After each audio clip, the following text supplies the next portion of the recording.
puedes montar un negocio en un lugar absolutamente infame, en una calle que no funciona para nada, porque fue lo que te daba el dinero, porque obviamente el alquiler por metro cuadrado es el que lo define, y resulta que lo que estás haciendo también se va poniendo de moda en una población, pasa mucho. Llega una persona, monta un sitio de ramen en una calle medio desconocida, a donde no iría nadie, y se va armando un boca a boca, que ese es el sitio donde se come ramen bueno, y cuando vienes a ver hay filas de gente entrando al ramen de ese lugar, pero son excepciones.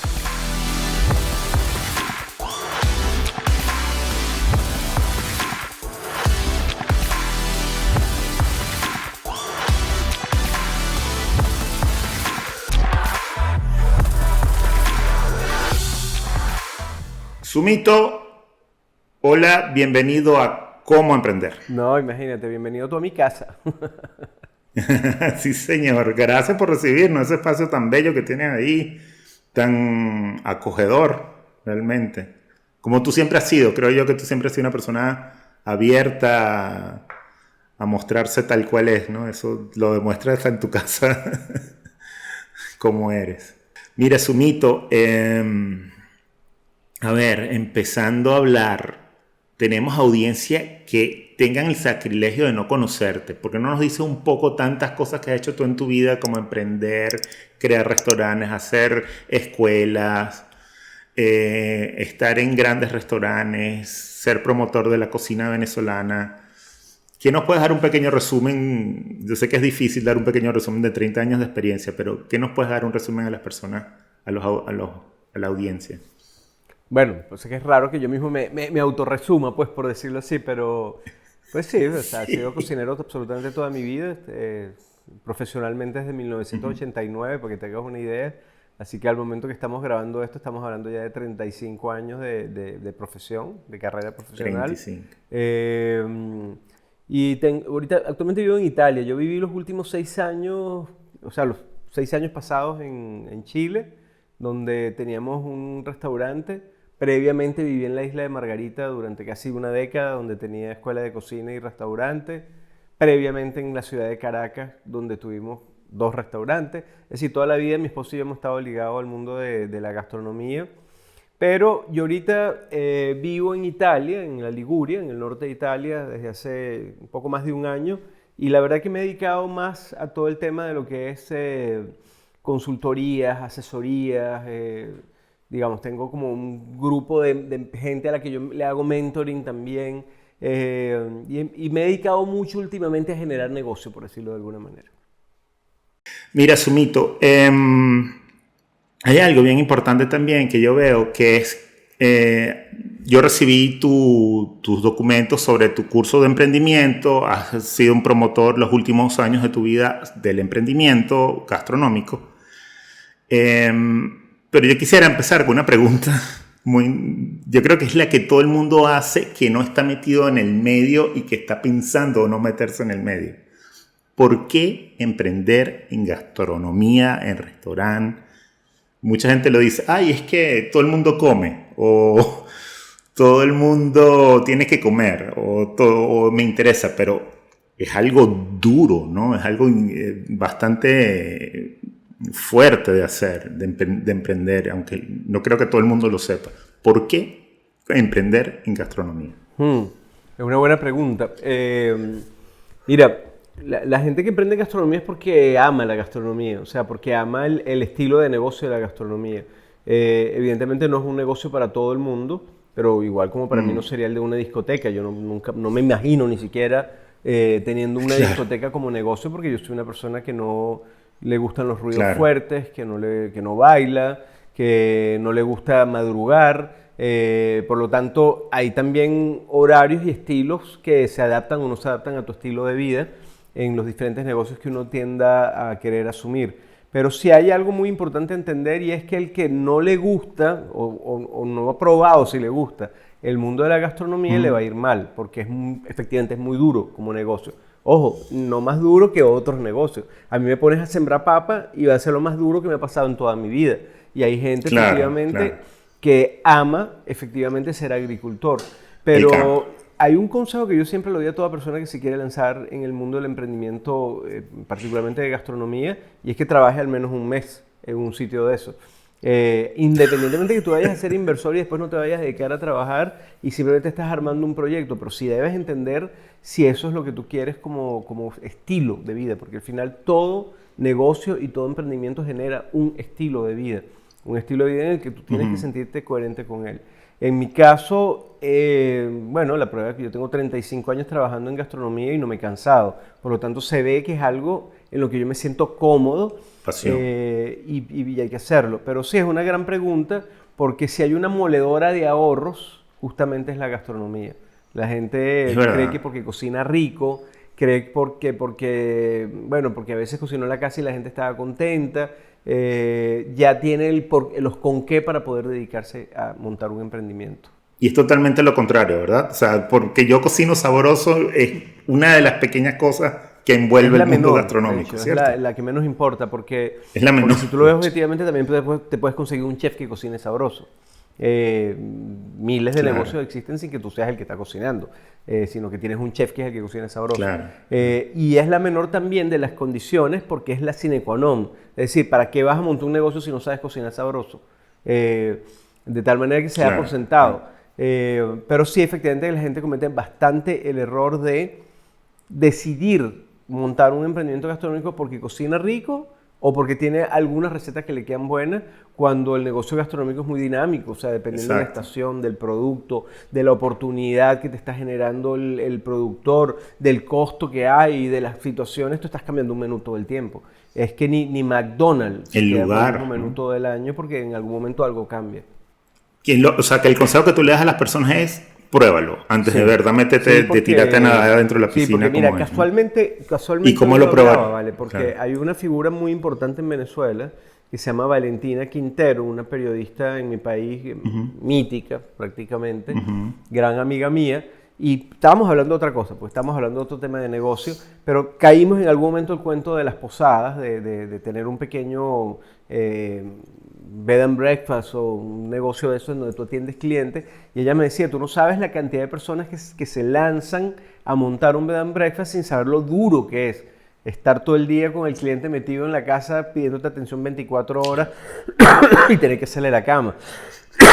Discúlpame. Entonces, de nuevo, si uno quisiera montar un negocio de bed and breakfast, pues también sería bien bueno que uno trabajara aunque sea un mes en un negocio de bed and breakfast para saber si uno de verdad es lo que quiere. Muchísima gente, para Claro. seguir hablando del área gastronómica, sueña con trabajar en un velero o ser chef privado. Oye, son dos negocios durísimos, más que emprendimiento como oficio. Yo he sido chef privado, Durísimo. es decir, chef de alguien en su casa. Eso es duro. Y para el que trabaja en barcos, por ejemplo, los chefs de los yates, tengo grandes amigos que trabajan en esa área, eso es un trabajo descomunalmente difícil. Pero bueno, gracias a Dios hay gente para todo. Hay gente que le gustan unas cosas y que le gustan otras. Sí, dentro de la misma área hay muchas especializaciones que incluso pueden ser la que le guste a la persona, pero... O sea que tú en tu libro dices que muchas personas emprenden a partir de... Muchos emprendedores empiezan a los 40, 60 años. Pero ¿cómo yo empezaría, por ejemplo, si yo quiero hoy en día meterme en el mundo gastronómico? ¿Cómo debo empezar? ¿Meterme en la cocina Porque la y verdad es que empezar a honestamente picar cuando uno se dedica al contigo mundo del ahí a emprendimiento ayudarte a gastronómico es picar un el ajo negocio, porro? no lo tienes que ver solamente como que estés armando tu oficio, porque si tu pasión es cocinar, podrías buscar trabajo de cocinero y probablemente te va a ir hasta mejor en el sentido de que no tienes que estar pagando Ok, el impuesto a nadie, pues, sino que simplemente estás cobrando el salario. Así que bueno, claro, obviamente el emprendimiento gastronómico es un gran global claro. que además hoy en día es un global muy complicado porque el nivel de competencia es muy grande en cuanto al alfabetismo digital. Es decir, en el mundo del emprendimiento gastronómico el analfabetismo digital es alto todavía, cosa que es un curioso. Claro, puede ser que pongan un Instagram, que pongan Claro. una fotito del plato, pero eso no es alfabetizarse digitalmente, eso es fundamentalmente, bueno, nada, poner una foto de lo que tú estás haciendo. Pero lograr en este momento competir en un mundo tan feroz no es fácil. Y te pongo el ejemplo del chef privado, que se ha puesto como de moda la historia del chef privado, porque efectivamente se gana bastante bien como chef privado. Oye, es una competencia a muerte, lo que te quiero decir, porque tampoco es que son muchas las personas que los están contratando. Entonces, ¿cómo Ah, sí. logras tú que te miren a ti que consideren que tú eres la persona correcta Claro. para que te hagan la oferta. Ese mundo hoy en día todavía es una pata floja. Ahora, ¿por qué yo digo que mucha gente tiende a emprender a partir de más o menos cierta edad? Bueno, porque se necesitan ahorros y se necesita credibilidad. Es decir, en el mundo del emprendimiento, y más en el gastronómico, que amerita bastante dinero Correcto. generalmente un emprendimiento, quien va a invertir, quien va a poner dinero, llámese socio, llámese prestamista, llámese banco, llámese pool de inversión, no importa de dónde vaya a salir el dinero, tiene que ser una persona que sienta que tiene unas garantías mínimas digamos, de devolución de la inversión. Como esto no es un negocio inmobiliario, porque tú no es que estás invirtiendo en una casa que después se va a revalorizar, sino en un concepto, estás, digamos, trabajando sobre el concepto del restaurante tal o cual, la garantía mínima que puede tener un inversor fundamentalmente es que haya un proyecto que sea rentable, es imposible saberlo antes de abrir, pero al menos atractivo y que quien está a la cabeza sabe del negocio, sabe lo que va a hacer. Si no, ¿para qué vas a poner dinero? O sea, me pongo yo en ese sombrero de otra persona, suponte que tengo 100.000 euros para poner en un negocio y digo, bueno, ok, me parece buenísimo este proyecto, voy a poner los 100.000 euros. ¿Dónde están mis garantías? Mi garantía es que esa persona está dispuesta a trabajar, que de verdad sabe trabajar en el área, es decir, que tiene capacidad de trabajo y conocimiento de trabajo y obviamente que ha presentado un proyecto que es competitivo y que es atractivo. Y de ahí que generalmente las personas que se lanzan y les va bien, vamos a decirlo, en el mundo del emprendimiento gastronómico suelen ya tener una cierta edad. Se necesita una curva de aprendizaje antes de lanzarse seriamente. Claro. O sea que ahí has nombrado dos cosas importantes. Uno, el trabajo de la marca personal. Que tú has sido una persona que la ha trabajado. O sea, has dado credibilidad, has trabajado en tu nombre, has trabajado, o sea, la persona ha creado. Ahora, hoy en día de las redes sociales, que es más difícil aún mantenerse en una marca personal aceptable, que no existe la cultura de negar a la persona o de bloquearla o sacarla de la marca personal, creo que es algo importante también, ¿no? Para ganar esa credibilidad. Y la otra es lo que nombrabas también, es el buscar el socio, ¿no? Son dos cosas que te van a hacer, digamos, que lo que tú me comentabas, que era el principio de todo, ¿no? Sí, o sea, es que, O sea, que es lo que te quiero decir, mira, la gente que tiene el paradigma del food truck, por ejemplo, que la gente lo ve como una posibilidad de baja inversión y la posibilidad de tener un negocio. Baja inversión entre comillas. Yo conozco muy bien el mundo de los food truck, he trabajado ya, tengo de hecho 3 personas que asesoro que tienen que ver con el mundo del food truck. O una que asesoré y 2 que estoy asesorando que tienen que ver con el mundo del food truck. Y aparte de eso me han invitado a trabajar en eventos que tienen que ver con food truck. Mira, en Europa, estoy hablando de la realidad que yo conozco porque yo vivo en Europa. En Europa, poder montar bien un proyecto de food truck y que sea lo suficientemente rentable pasa, primero, por una capacidad de trabajo descomunal, porque estás como un nómada, estás permanentemente moviéndote de una feria gastronómica a otra feria gastronómica a lo largo de Europa. Pasa por una curva de aprendizaje dura porque todos los puestos que tú consigues los consigues por licitación.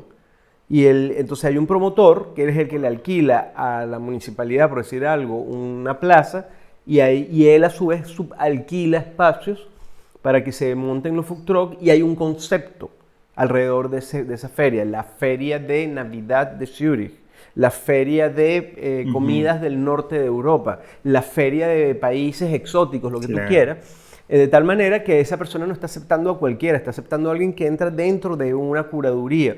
Para tú poder acceder a ese puesto, tienes que ganártelo, tienes que ganar una licitación. El promedio, para que te hagas una idea mensual, de pago por el espacio de un food truck en una feria de muchos food truck en Europa está por el orden de los 10.000 euros mensuales. N veces más que alquilar un local de un restaurante. Solamente el puesto. Y el promedio, mensuales, y el promedio para poder montar la estructura, el food truck y toda la historia, etcétera, está por el orden dependiendo, pero está entre más o menos entre 60.000 y 100.000 euros. Entonces, eso es un negocio. Y estoy hablando de uno de los más chiquitos que hay. Poder montarse en uno de ellos. Entonces, ¿por qué yo hablo de socio? Bueno, a veces el socio es el banco, es lo que te quiero decir. No necesariamente el socio es un socio operador o industrial o capitalista, la figura que vaya a tocar. Mi esposa y yo, por ejemplo, montamos una cosa más o menos grande en Margarita. Al final teníamos un restaurante, una escuela de cocina, un terreno grande donde estábamos por empezar a hacer antes de salir de Venezuela, un hotel.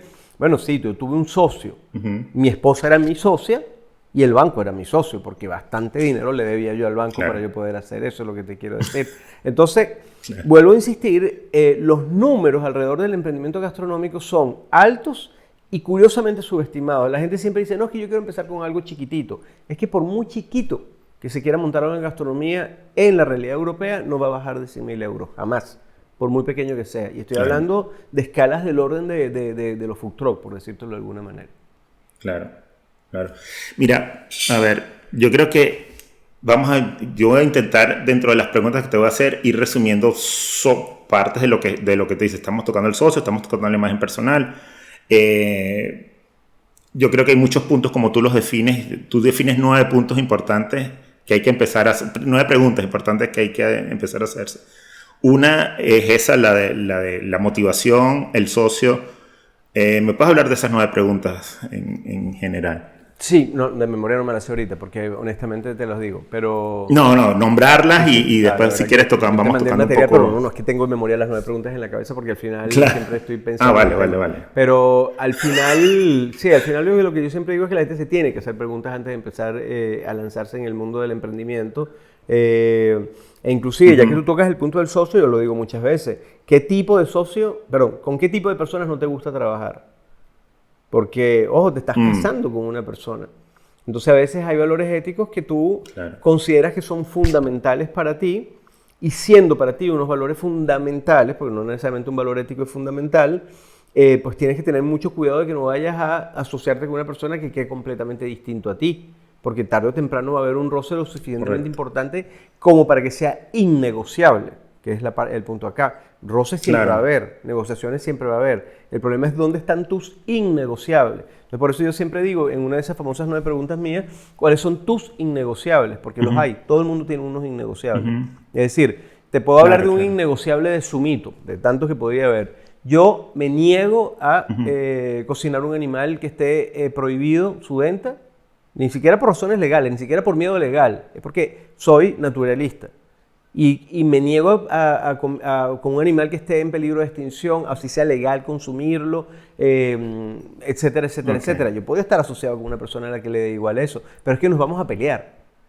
El día que yo vea la tortuga en la cocina nos vamos a pelear. Entonces, y te puse un ejemplo muy al azar y quizás un poco frívolo, pero el punto ahí es que sí hay que hacerse preguntas con quién te gusta trabajar, por qué lo estás haciendo, qué tipo de horarios te gustan realmente y con cuáles te sientes cómodo, porque son operaciones a largo plazo. Entonces, al principio todo el mundo se considera heroico, todo el mundo es un Quijote. Al principio sí, yo puedo 7 días, sí, yo puedo a cualquier hora, sí, yo no me importa no tener sueldo con tal de comer. Sí, es mentira, las lunas de miel pasan y al cabo de 2 meses ya no aguantas si no supiste realmente encajar correctamente en las cosas que tendrías que hacer. Claro. Bueno, vamos a tocar entonces, por ejemplo, hay temas importantes, creo yo, en la gastronomía, que son los productos que vas a ofrecer, el producto final que vas a ofrecer, el lugar, que también es importante. Si quieres, vamos a empezar por definir, que uno siempre dice, bueno, ya sé lo que lo quiero hacer. Tengo este lugar y este lugar creo que también define mucho qué tipo de comida vas a ofrecer, qué tipo de servicio, cómo es el servicio, ese tipo de cosas. Es importante para realmente empezar. Una de las definiciones es el lugar donde vas a colocarte. Donde vas a montar un emprendimiento gastronómico es fundamental, porque además tiene que ver mucho con la cultura del lugar, del lugar en el que estás. Claro. Te voy a poner un ejemplo, que es el caso de estacionamiento.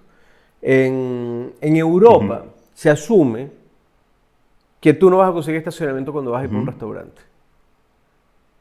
Aquí menos. Yo vivo en la Liguria, que la Liguria es un pedacito, una línea de tierra, ¿no? Literalmente dentro de Italia, que es la caída vamos a decirlo, de los Alpes y los Apeninos que caen al mar. Por lo tanto, el tema de estacionamiento es álgido en la Liguria. Conseguir parqueo aquí en Liguria es muy complicado. Así que tú vas a un restaurante y simplemente dices, bueno, donde pueda poner el carro y camino 1 kilómetro si es necesario para ir al restaurante y está asumido. Es decir, no es una tragedia eso que yo te estoy diciendo.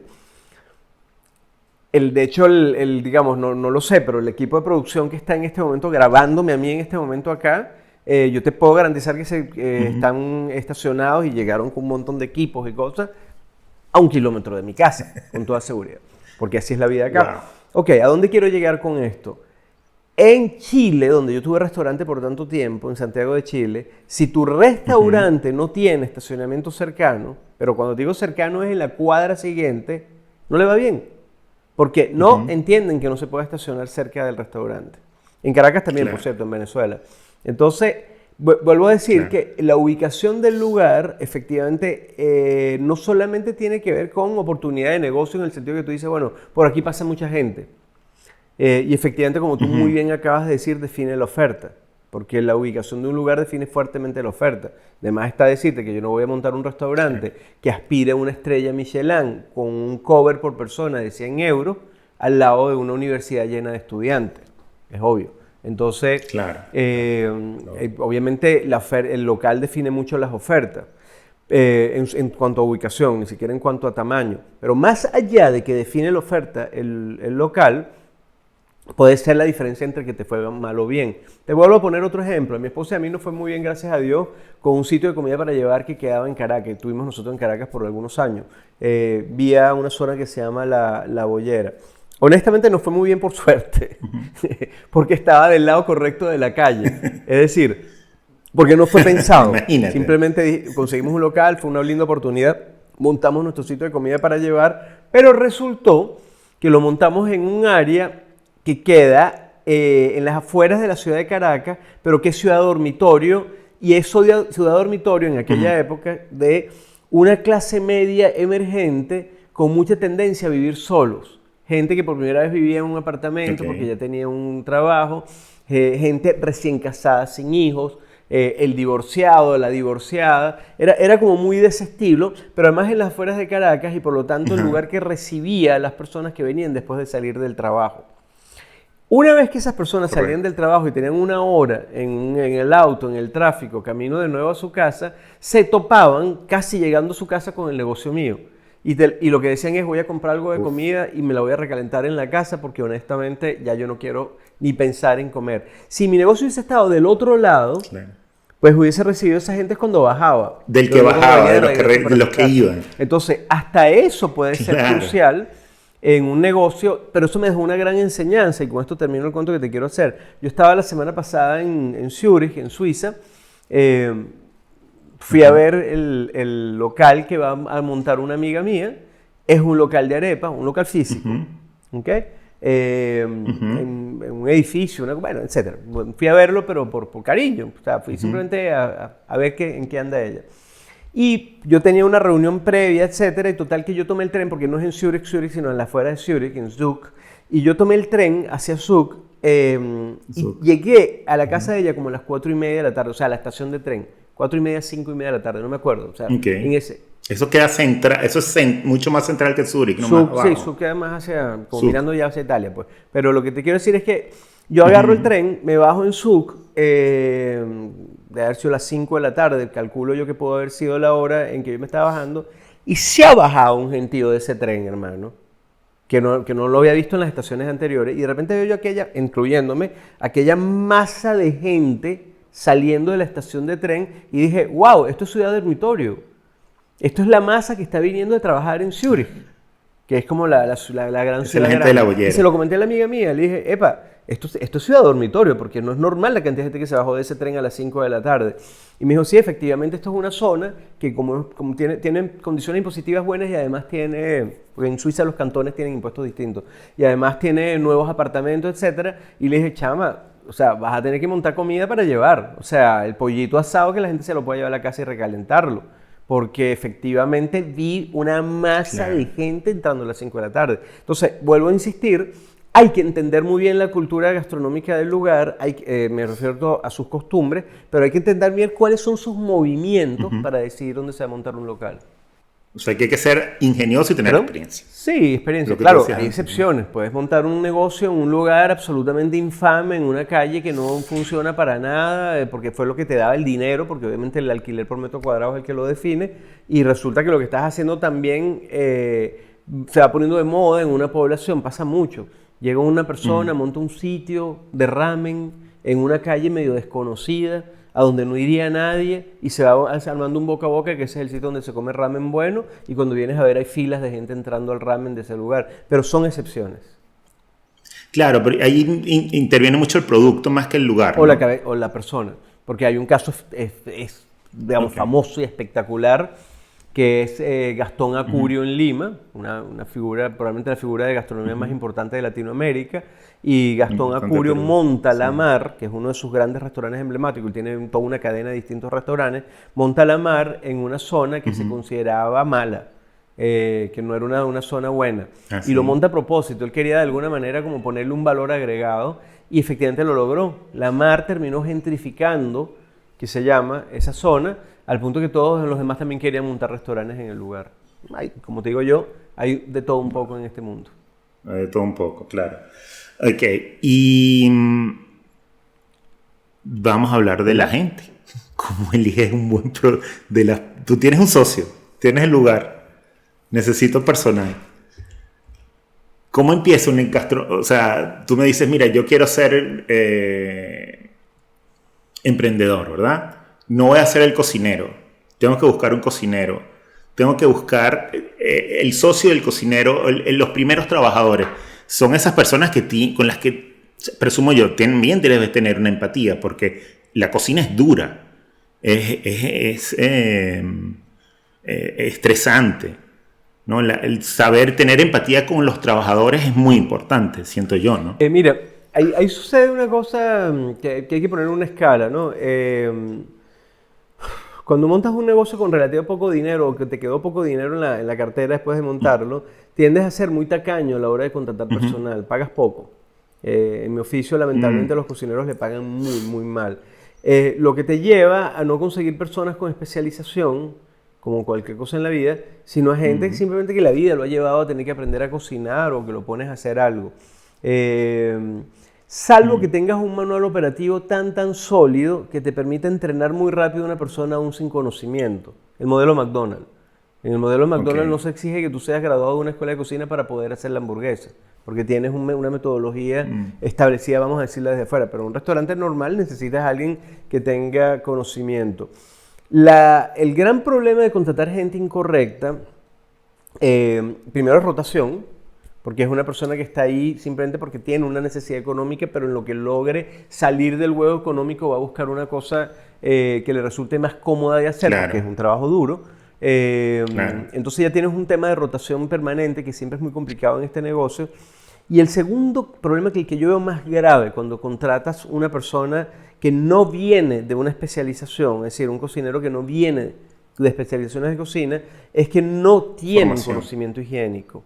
Es decir, no estoy diciendo que sean sucios, que es una cosa totalmente distinta. Puede ser muy limpio y lavarse la mano 1000 veces. Claro, claro. Pero el conocimiento de higiene que amerita la profesión de gastronomía es súper específico. ¿Cómo es específico el conocimiento de higiene de un odontólogo? Un odontólogo tiene que tener un conocimiento muy particular de higiene para no contaminarse él y no contaminar a sus pacientes.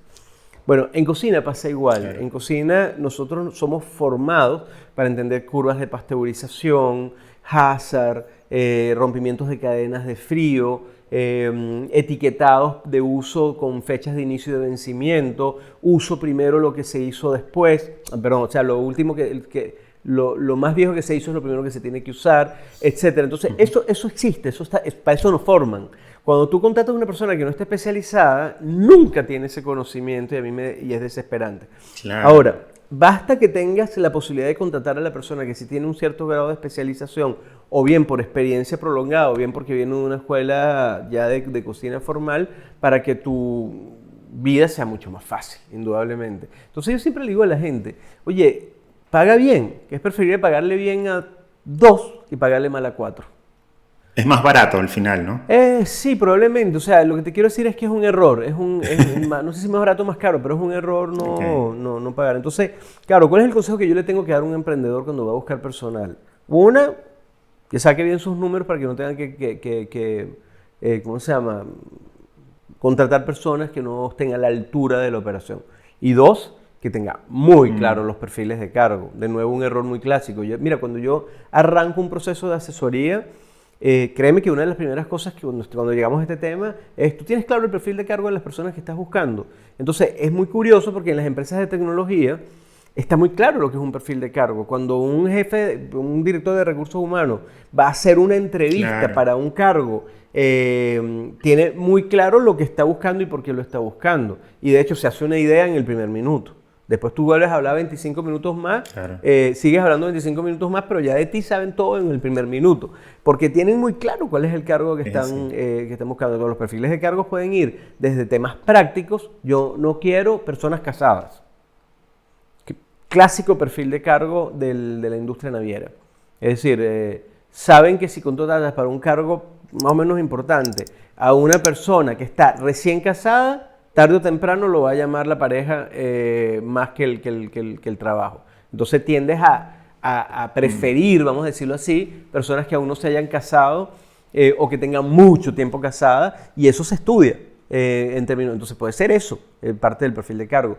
El perfil de cargo puede tener que ver con experiencia, tener que ver con tu capacidad de resolver cosas, es decir, todo lo que son habilidades blandas asociadas, pero es un enorme error salir a contratar sin saber qué es lo que estás buscando. Otra cosa que creo que también es muy importante es esa cadena de suplidores, de proveedores, ¿no? Porque tienes que, o sea, yo creo que ahí, si no me equivoco, ok, yo estoy deduciendo de todo, pero entiendo que entre el proveedor y mantener la alacena y ese flujo de productos con la venta es donde está una de las grandes cosas que hacen que los negocios gastronómicos funcionen o no, ¿verdad?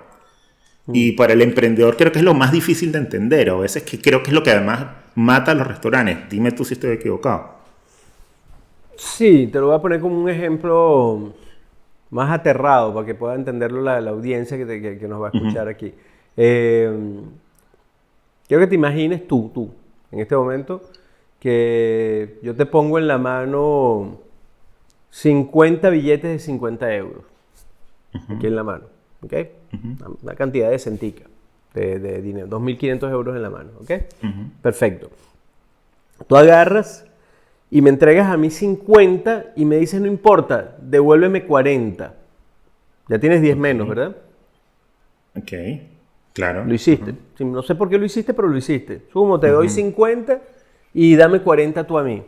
Es decir, Es una entregaste merma. dinero con menor valor del que tenía. ¿De acuerdo? Luego tienes que prender la hornilla y no consigues nada por ahí porque llegarle con el yesquero es difícil. Entonces enrollas uno de los billetes y lo prendes y lo quemas y prendes la hornilla. Ya tienes 50 menos. Ya tienes 60 menos, los 10 que me regalaste a mí cuando me diste el billete de 50 a cambio de 40 y ese que tienes ahí, ¿sí? Eres bien descuidado y dejas los billetitos por ahí y bueno, viene una persona viva por ahí que tenía además necesidad y agarró 50, se los llevó y tú eres tan loco y tan confiado que además te metiste los billetes en el bolsillo sin saber que te quitaron esos 50. Ya tienes 110 menos, etcétera, etcétera, etcétera. Entonces, el inventario es exactamente eso. El inventario es dinero en efectivo. ¿Ok? Te puedo dar miles de ejemplos más de lo que pudiste haber hecho tú con esos 50, porque tú perfectamente pudiste haber agarrado miles de cosas, pudiste haber hecho con los 50. Entonces, ¿qué pasa con el tema del inventario, del manejo de inventario y la venta en el mundo de los restaurantes?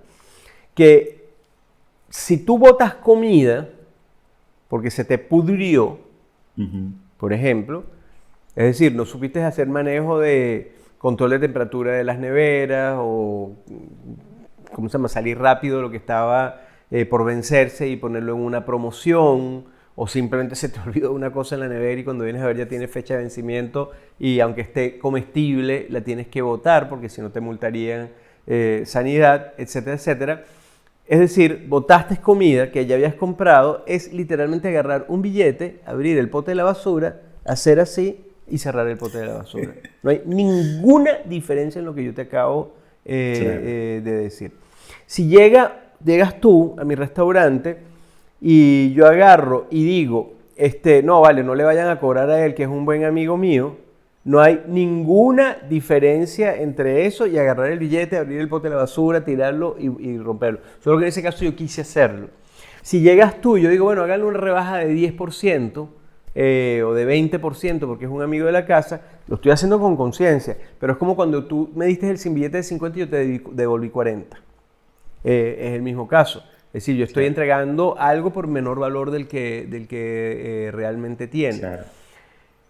Pensemos el último de los ejemplos dentro del caso del dinero. Bueno, te quedaron 2.000 porque eres un loco que ya te gastaste 500 sin saber. Además, ni siquiera te has dado cuenta cómo quemaste los 500 en todas estas loqueras que te acabo de decir. Y te quedan todavía esos 2.000 ahí. Tú mismo sabes que hay millones de momentos en que tener dinero parado es una locura.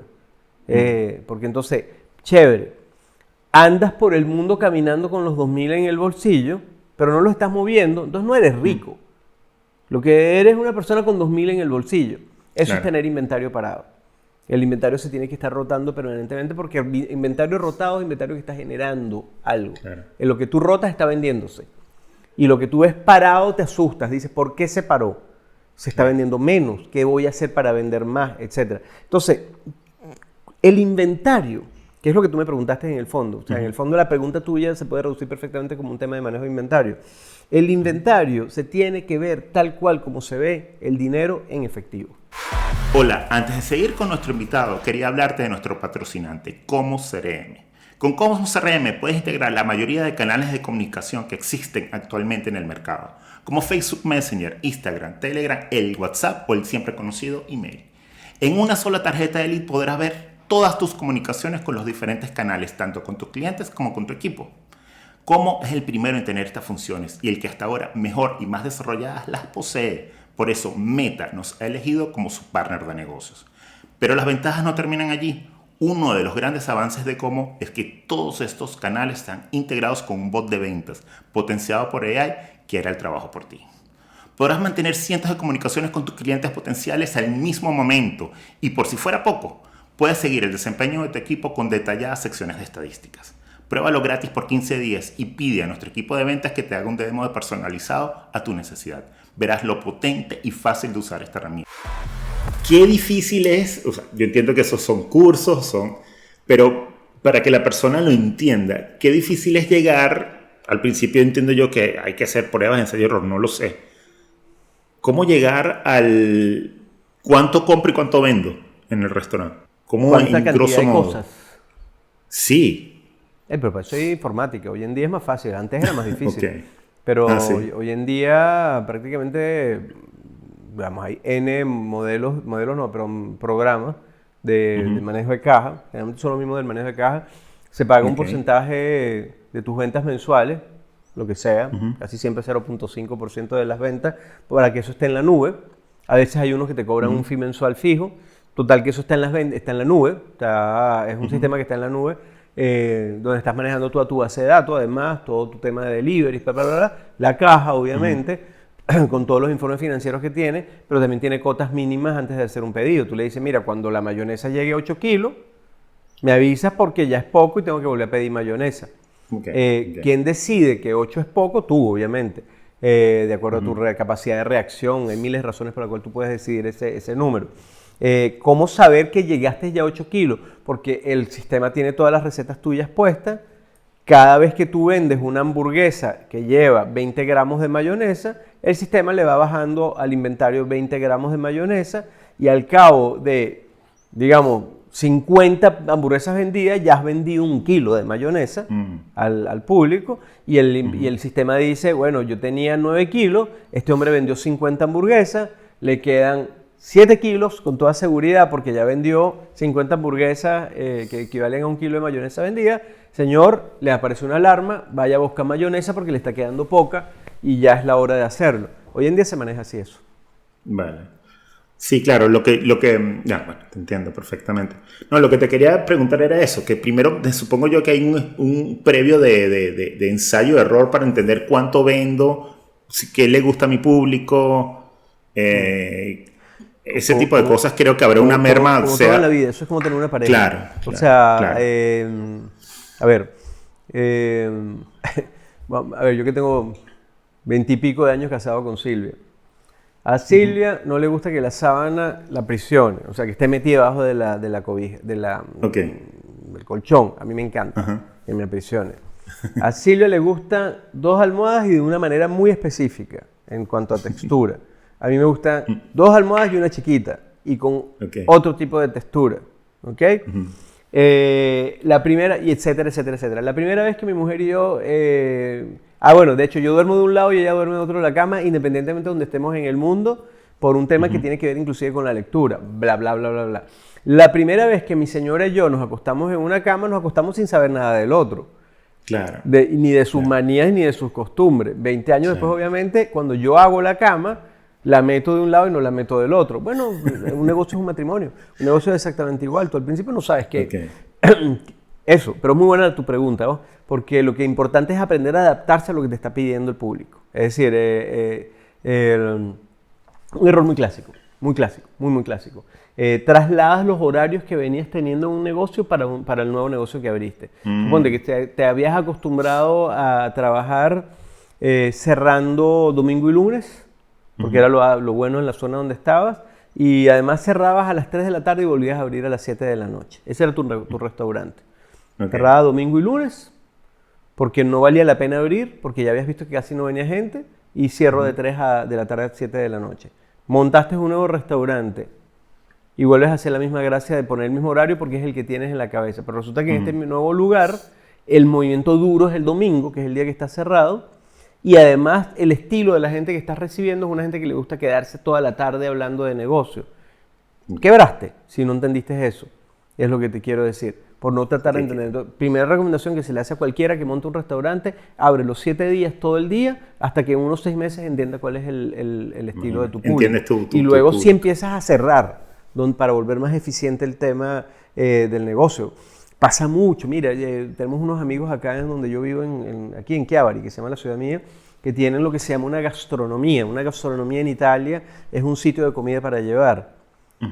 Lo mismo, esto ya estábamos hablando con ellos, ya tienen, no sé, varios años con eso abierto. Ya ellos saben cuándo tienen que abrir hasta las 4 de la tarde, porque si no nadie les va a comprar, cuándo tienen que abrir más temprano, porque ya llegaron los vacacionistas buscando el verano y se van. La temporada. Ellos ya entendieron a su público, entonces, ¿qué le pasa a los vacacionistas que vienen a la Liguria?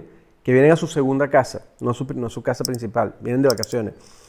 Compran tempranito en la mañana y guardan en su casa lo que van a comer en la noche. Y se van para la playa. Y cuando regresan de la playa, saben que tienen lo que compraron en la mañana y es lo que recalientan porque no quieren venir a cocinar. No sé si me entendiste el sistema. Sí, claro. Por lo tanto, en verano estos tipos trabajan como unos locos, es hasta las 10 de la mañana. Imagínate. Estás viendo, pero ellos lo tuvieron Claro. que entender. Y entonces eso hace que ellos sepan, bueno, en tal época yo cocino más a tal hora, en tal época abro a tal hora. El negocio te lo va diciendo, siempre. Claro. O sea que yo creo que lo que puede matar o hacer surgir un negocio son los primeros meses del negocio gastronómico, ¿no? Son mortales. Donde vas entendiendo. Es lo crítico, ¿no? Es lo primero. Son mortales. Yo creo que donde la persona tiene que apretar los pantalones y tiene que empezar a comedirse más, ¿no? Sí, sí. Los primeros meses, el primer año de un restaurante es mortal, porque es el de la curva del aprendizaje. Tienes que tener ahorro, Claro. porque no sabes muy Y no hay bien. libro para eso, además. O sea, No hay libro para eso. Muy buen punto. Cada vez hay más libros, pero también se necesita mucha inversión Claro. para tener acceso al libro. ¿A qué me refiero con que cada vez hay más libros y se necesita inversión? Mira, estamos claros que si yo quiero montar una tienda de venta de bicicletas, con ganas además de que se me convierta en varias tiendas de bicicletas a futuro, porque mi business plan es que voy a montar varias tiendas de bicicleta, y tengo el dinero para pagarle a Google un buen estudio de mercado, que de eso vive Google en buena parte, y yo le digo a la división business de Google, le digo, señores, yo necesito que ustedes por tráfico de personas, por las estadísticas que tienen de salud, de las personas, por las estadísticas de costumbres, que pam, pam, pim, pim, tin, tin, tin, tin, me digan a mí en dónde debe estar mi tienda de bicicleta. Eso funciona así. Y entonces los tipos te dicen, mira, yo no sé si ahí hay un local, pero aquí es que tiene que estar la tienda de bicicleta. Y tienes tanto real que sacas al pobre verdulero que estaba ahí y montas la tienda de bicicleta en ese lugar. Porque te acaban de decir que ese es el lugar y es el lugar. Entonces, claro, si hay libros para que te diga dónde te va a ir bien, pero cuesta plata todavía tener acceso a ese libro. Claro. No, genial. Y esa estructura de precios, yo creo que también desmistifiques un poco, para que se lo digas a la audiencia, ese lío de que el dueño del restaurante es millonario porque gana un porcentaje, o que el restaurante gana 60%. ¿Cuánto es la media de ganarse de estructura de precios de un restaurante? ¿O se debe pensar en eso? Varía mucho, pero es raro que un restaurante deje más de 10, 12% de las ventas. Sí, raro. Es raro, eso es lo que la gente no cree. Puede pasar, pero digamos, es raro. Es raro que un restaurante deje más del 10%. Y tú dirás, bueno, ¿y en qué se fue el otro 90%? Aquí, en Italia, 26% se lo llevó el gobierno italiano, de una. En taxes, ¿no? Aproximadamente. Sí. Y luego empieza con todo lo demás. Entonces, va a variar, obviamente, de un país a otro. Va a variar además, inclusive, con la naturaleza de los países. Hay países que tienen más claro que el negocio se va a pagar de nuevo, pues vas a recuperar la inversión que hiciste en un lapso de tantos años, y mientras mayor es la incertidumbre económica de un espacio, más rápido quieres ganar ese dinero. Por lo tanto, se suma especulación. Mi país, Venezuela, es un ejemplo muy clásico. Cuando tú no tienes seguridad, bien sea porque las leyes económicas varían con mucha velocidad. ¿Qué pasa con los países que no tienen seguridad económica? Que tú no sabes qué va a pasar mañana, para empezar. Nunca tienes claro qué va a suceder mañana, que es un factor de incertidumbre muy importante. No sabes si va a haber una gran inflación o va a haber una devaluación, qué sé yo. A todos nos puede pasar, pero hay lugares donde la incertidumbre es más alta. Y además, lo que sucede mucho en países con inseguridad económica es que hay retroactividad, que eso es muy grave. Es decir, cambian una ley, pero la ley te afecta hasta el pasado. Entonces, claro, de nuevo eso se suma a una inseguridad tremenda en términos económicos. Entonces, claro, ¿cómo trasladas tú esa inseguridad? Se la trasladas en precio a las personas. Tratas de protegerte tratando de ganar la mayor cantidad en el tiempo más rápido posible. Mientras más seguro y predecible es un mercado, suele ser más común que tú asumas que es a largo plazo que tú puedes, digamos, tener el retorno. El retorno. Así que la estructura de peso varía muchísimo de acuerdo a la seguridad económica que tenga el espacio donde tú estás. Entiendo. Claro, pero fíjate tú, que es que mucha gente cree, o mucha gente que quiere entrar en el negocio cree que la estructura de ganancias va a un 30, a un 25. Incluso escuchaba, discúlpame la ignorancia, vi una entrevista al chef de este restaurante muy famoso en Barcelona, el de 3 estrellas Michelin, que son los 3 hermanos. De Diverso, probablemente, que es el que está más famoso ahorita. Sí, el que son los 3 hermanos. Los Roca, ok. Ajá. Él decía que su margen es 7%. Del 7, sí, me suena lógico. Porque es un restaurante de muy alta cocina, entonces por lo tanto asume una cantidad de costos descomunales por la calidad de servicio que tiene que dar. Pero mira, la experiencia a mí me dice que es raro un restaurante que dé más de 12%, es raro. Cuando a mí me dicen que un restaurante está dando más del 12%, algo me empieza a oler raro. No estás gastando los billeticos bien que tienes en el bolsillo, ¿no? Sí, o los impuestos no los estás pagando, o sea, no te están presionando tanto con el tema impositivo. Hay unos costos asociados, insisto, depende del país. Mira, te voy a poner un ejemplo. Ayer estaba hablando con unos amigos que cometieron 14 euros de error en la caja registradora. 14, hermano. Llegó guardia de finanzas, vio cuáles habían sido las ventas del día y encontró 14 euros de más en la caja registradora. Y era simplemente porque hubo un tema de vueltos, alguna cosa. Eso se asume como que tú cobraste 14 euros, pero no los registraste en caja. No sé si me entiendes lo que te quiero decir. Sí, claro. Bueno, la multa no lo vas a declarar en Hacienda. La multa fueron 5.000 euros. Entonces se te fue toda la ganancia del mes. Entonces, en economías como, por ejemplo, como la europea, que es tan riguroso el sistema de auditoría del gobierno, generalmente parte de tus costos inclusive es la multa. Lo tienes asumido como parte porque sabes que no te salvas en algún momento del año. Entonces, por eso te digo, varía mucho, va a variar mucho dependiendo del espacio donde tú te encuentras. Pues. Qué buena entrevista, Sumito. Muchas gracias por todas estas cosas. Mira, Sumito, bueno, vamos a ir un poco más cerrando. Actualmente creo yo que la promoción del mundo gastronómico se basa mucho en redes sociales. Creo que es lo más importante por el boca a boca. Siempre el restaurante tuvo un boca a boca, ahora creo que el boca a boca es más grande. ¿Qué le aconsejas a la gente? ¿Cómo empezar a introducirse en las redes sociales? ¿Cómo mostrar, bien sea el plato, el proceso? Yo sé que tú sabes mucho de esto. De mostrar qué es lo que debe mostrar una persona al entrar en las redes sociales. Muy buena pregunta. ¿Qué debe mostrar una persona al entrar en redes sociales? Porque además esa pregunta me la estoy haciendo yo mismo. Con respecto a mi marca personal. Correcto. O sea, cuando digo me lo estoy haciendo a mí mismo es que hemos ido notando que hay un error. Las redes ahorita de promoción de un espacio, de un negocio, son muy visuales. Facebook, Instagram, TikTok, lo que tú quieras poner. Obviamente son de carácter visual. Por lo tanto, tiene que haber una enorme coherencia. La gente busca que se vea coherencia en aquello. Si tú tratas de entender quién es la marca personal Sumito Esteves, tú no sabes muy bien quién soy yo porque yo hago de todo en mi red personal. Claro, es una red personal fuerte, de casi 1 millón de seguidores. Y indudablemente tiene otras características. Pero el punto es que el primer consejo que yo le daría a cualquier persona que se está dedicando a promocionar su negocio es que se entienda coherencia entre el discurso de la red social y lo que estás vendiendo. Correcto, claro. Obvio. Es decir, si... Voy a poner un ejemplo estúpido, pero si tú estás vendiendo blue jeans, no pongas fotos tuyas todo el tiempo en chores. Sí, claro. Tiene que haber una coherencia entre tu discurso de venta y tu discurso social. Pero tiene que haber además coherencia total. Es decir, los famosos 12 cuadritos del Instagram que tú ves cuando por primera vez le entras a la cuenta de una persona. Entraste por primera vez a la cuenta de y le diste clic al @ de y lo primero que te aparece son los últimos 12 posts. Tiene que haber una coherencia visual y de discurso en eso que está ahí. El segundo gran consejo que yo le haría a cualquier persona a la hora de promocionar, gran consejo, es que se apoye, que pague, que se apoye en gente que lo sepa hacer. Porque, ¿sabes? Estamos en una era en donde todos creemos que somos capaces de hacer de todo. Sí. Y es un gran espejismo, porque lo que somos grandes usuarios. Es como que tú, porque sabes prender un televisor, porque sabes moverte a través de Netflix para buscar la película, y porque sabes, qué sé yo, ver televisión, crees que eres capaz de hacer una película o de tener un negocio de televisión.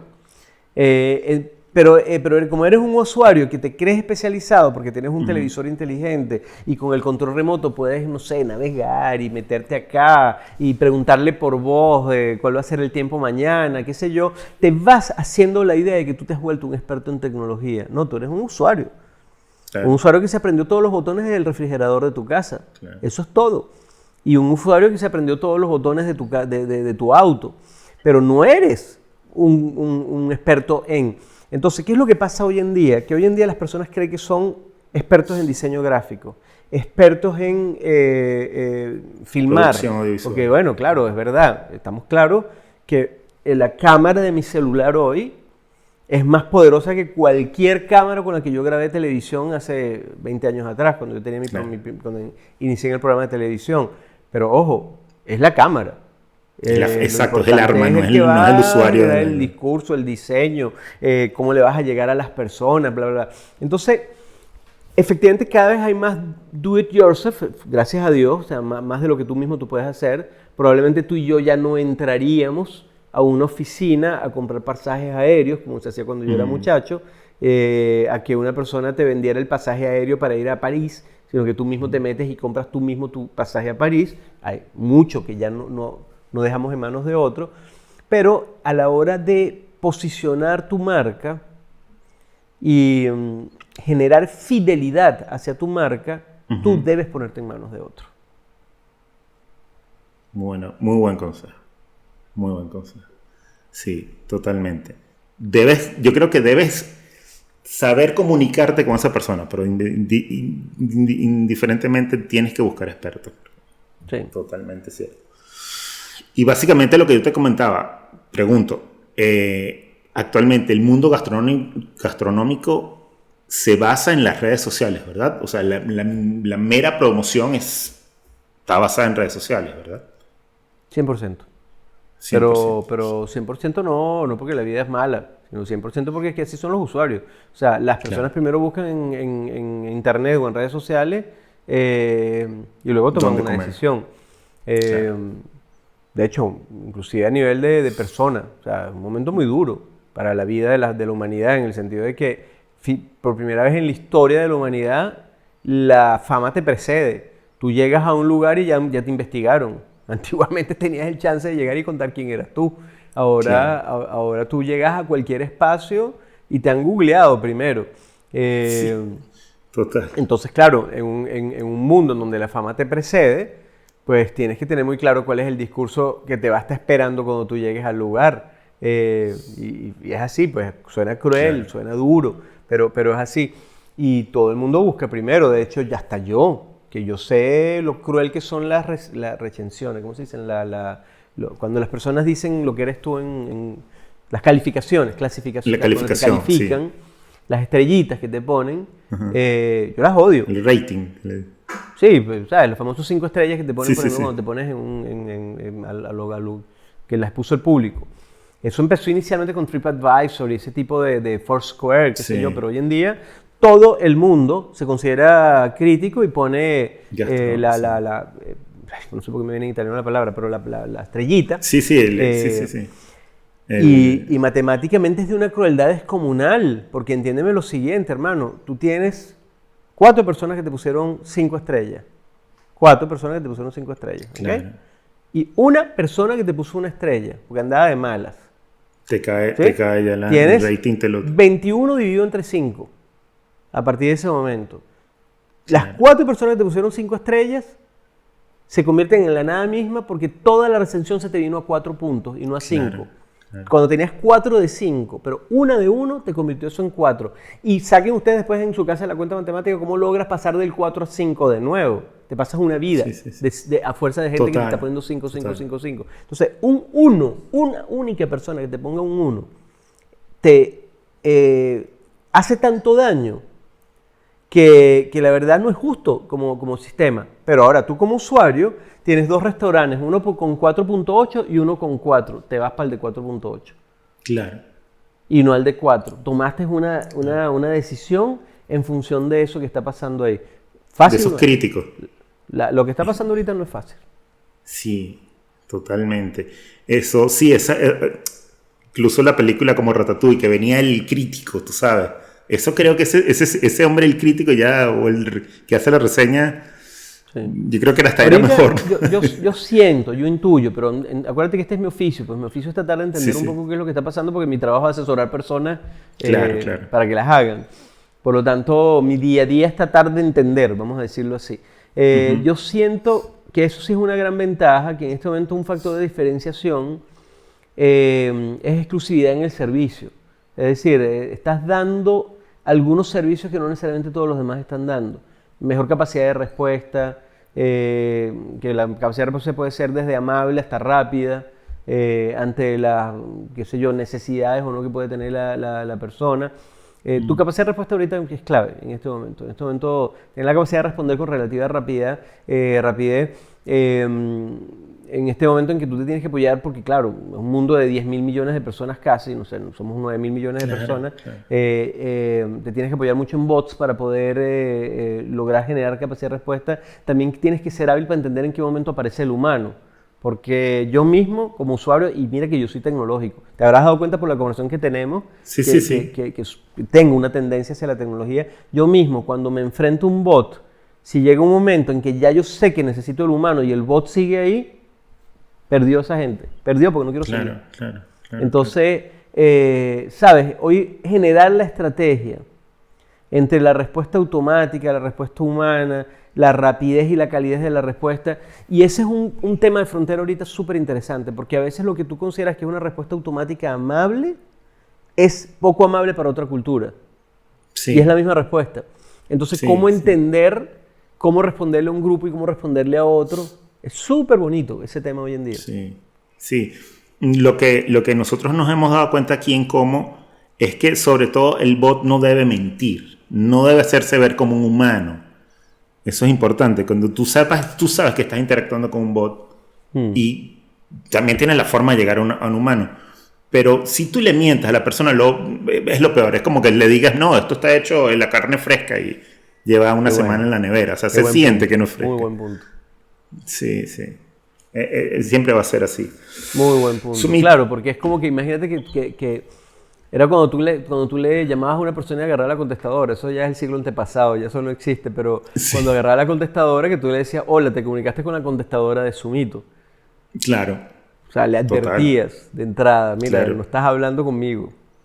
claro, totalmente, totalmente. Y la persona te lo va a agradecer. Que no me estás diciendo, dime la opción, yo no te hablo así, que presiona A y ese tipo de cosas. Mira, Sumito, bueno, ya vamos a ir cerrando. Una cosa que quería que se vea rápido.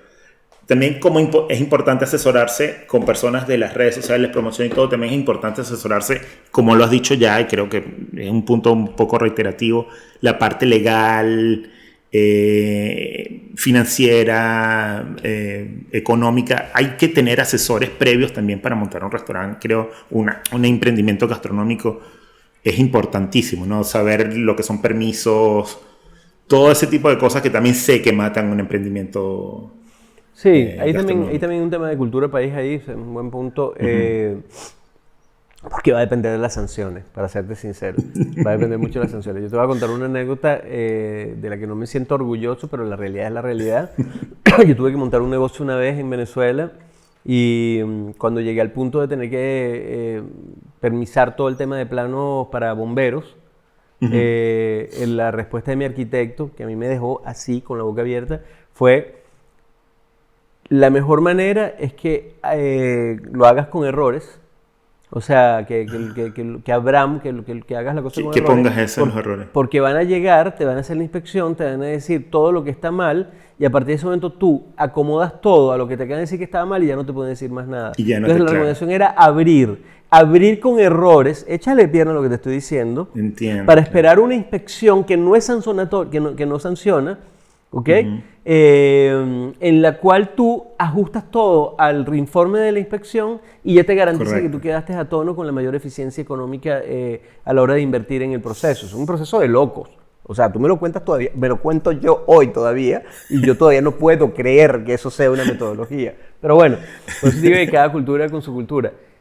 Hablemos de Europa, que es donde estoy yo. Aquí hay que estaría verdaderamente loco, habría que estar muy loco para montar una cosa sin tener una asesoría legal y contable, por lo menos en esos dos aspectos. Claro. Eso es por el tema de sanciones, que es importante. Pero también hay otro punto que es muy importante. Cuando tú no eres legal, tú pierdes oportunidades, que este es un punto muy importante.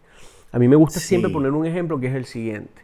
Una persona hace bombones espectaculares, decorados preciosos, la caja es bella, los sabores de los bombones, el concepto de los bombones. Esta es la colección tal de bombones, la colección Caribe de los bombones, la colección frutas tropicales de bombones, la colección nueces del mundo. O sea, le metió cabeza a los conceptos, le metió la cabeza al diseño, le metió cabeza al oficio. Tremendos bombones. Pero lo hace en la casa, sin permiso de nada. Lo hace en la casa.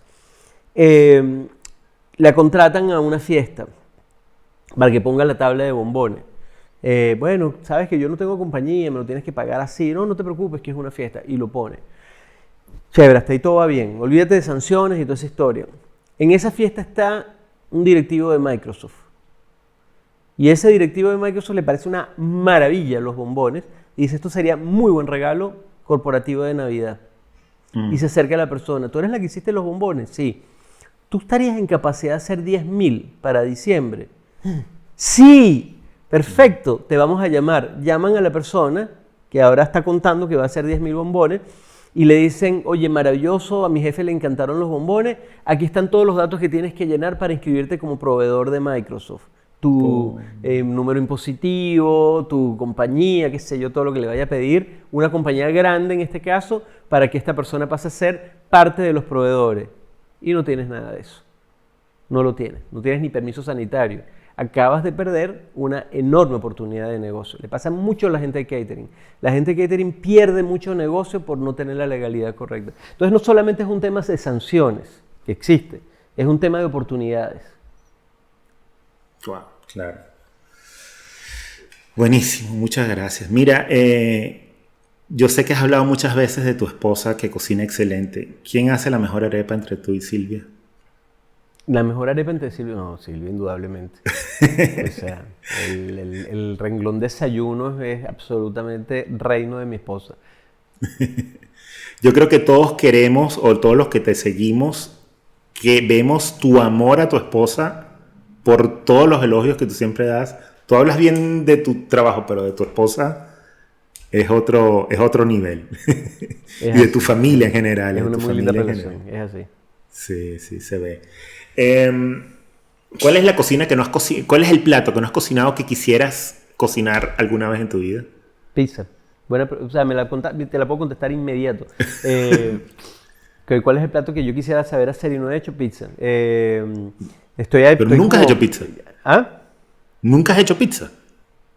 Nunca he hecho buena pizza. O sea, pizza hemos hecho todos en algún momento de la vida, pero siempre son horribles. Pero hacer una pizza, vera pizza, a la que le metiste 80% de agua, que la tuviste 72 horas de lievito, de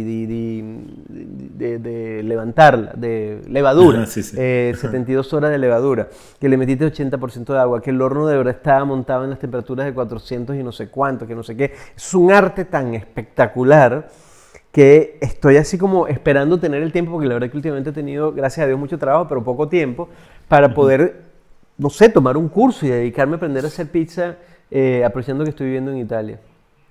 Wow, wow. O sea, nunca me imaginé que me dieras a decir pizza. Y Sumito, imagínate que mañana Silvia le pasa algo y se olvida de ti. Y tienes que volverla a enamorar. ¿Con qué plato la enamorarías? Madonna. No sé, no tengo idea porque le cocino todos los días. ¿Cuál es el plato que viene así del pecho del corazón de Sumito para darle su amor? No sé, es que yo le cocino a mi mujer tan distinto todos los días y todos los días cocino algo distinto y todos los días, o sea, nos gusta mucho comer mucho, pero ¿qué le cocinaría yo a mi mujer si de repente se olvidara de mí tuviera que renombrarle una ensalada, con toda seguridad, porque Silvia no empieza a comer sin una ensalada. O sea, primero la ensalada y luego viene lo principal. Y con vegetales fermentados muy probablemente porque tiene que ver mucho con nosotros. Así que parece mentira, pero no sería un plato estelar o no sé qué, no. Sería una ensalada con vegetales fermentados y entonces ella lo probaría y diría, eres tú. Mira, y sabes, ya estamos en el final de las preguntas. Mira, pero mentira, si hay un plato que tendría que hacerle. Que es la cosa favorita en la vida de Silvia, que es foie gras.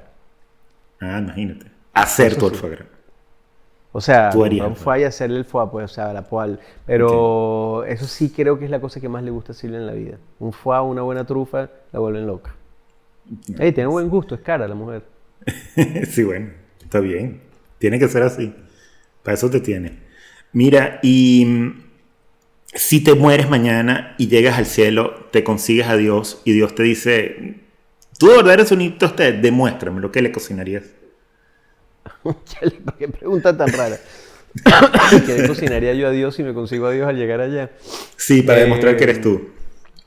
No, le cocinaría un plato mío así como de infancia importante, unas arepas andinas con queso ahumado. Qué bueno. Porque al final, ¿qué le cocinas tú a Dios? Tu historia, ¿no? Lo que has sido toda la vida. O sea, mire, Diosito, yo empecé aquí, en esa montaña, con esa arepa andina y esa cuajada de vaca y aquí estoy. Qué bueno. Mira, y para terminar, ¿qué pocas palabras le darías a un emprendedor para que tenga esa sapiencia que tienes tú hoy? ¿Cómo que llegue a esa sapiencia que tienes tú? Oye, ¿qué consejo le daría yo a un emprendedor? Para que llegue a donde está. O sea, que trabaje muy duro en su concepto, que lo arme bien, que no deje cabos sueltos, que lo arme bien, que se tome el tiempo de armar bien el proyecto. No lo voy a decir por cábala, pero mi esposa y yo ahorita estamos arrancando un proyecto nuevo y somos suficientemente rigurosos como para que nos vamos a pasar un buen rato primero averiguando cómo lo hacen otros, cuál es la legalidad, qué debemos hacer, cómo es el concepto, cómo lo vamos a vender, cómo nos vamos a mostrar. Chévere, hay todo un proceso ahí en que tú tienes que ser muy cuidadoso. Pero una vez que ese proceso se dio, también hay que tener la valentía de lanzarse, porque a uno el síndrome de impostor lo paraliza mucho también. Entonces yo creo que los emprendimientos tienen dos etapas. Una etapa de mucha cautela y de mucho cerebro frío, y una etapa en donde ya necesitas que hable por ti la víscera. Que sea ya las ganas de hacerlo más que nada, ¿no? Sí, porque si no te para la parálisis. Que te impulsa. ¿No? O sea, claro. ¿Sabes? No me pasó porque yo soy una persona, un zorro viejo, pues, con experiencia, pero ayer le comenté a una amiga sobre el proyecto por pedirle consejo y me dijo, oye, pero mírate la página de Instagram de fulana de tal que está haciendo algo parecido. La página. Entonces, claro, si tienes un síndrome de impostor fuerte, miras aquello y dices, no, yo como que no me meto en esto porque hay una gente que ya lo está haciendo demasiado bien. No, lo que tienes que ver es en qué te vas a diferenciar tú. Claro. Entonces, por eso digo, hay un momento en que sí tienes que domar los miedos. Hay un momento para hacerlo. Y hay un momento para tener mucho miedo, que es el previo. Claro. En el previo yo creo que el miedo no se debe perder, ¿no? Es también un impulso. O sea, el miedo lo debes canalizar, pero no lo debes como apartar, ¿no? Yo creo que... Así es. Sumito, muchísimas gracias. A ti, gracias por la entrevista.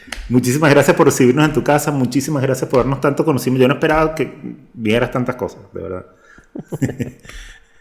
Muchísimas gracias por ese buen corazón y buen representante venezolano que ahora está en muchas gracias a ti. Y en Suiza y en tantos lugares. Esta es tu casa. Cuando quieras venir, y la plataforma como está abierta para que la uses cuando quieras también. Para que te asesoremos. No, yo te tomé la palabra ayer. Sí. Así que es para ti también. Dale, muchas gracias. Que tengas buen día. Que la pases chévere en tu tarde. Chao, chao. Seguro. Gracias, un abrazo.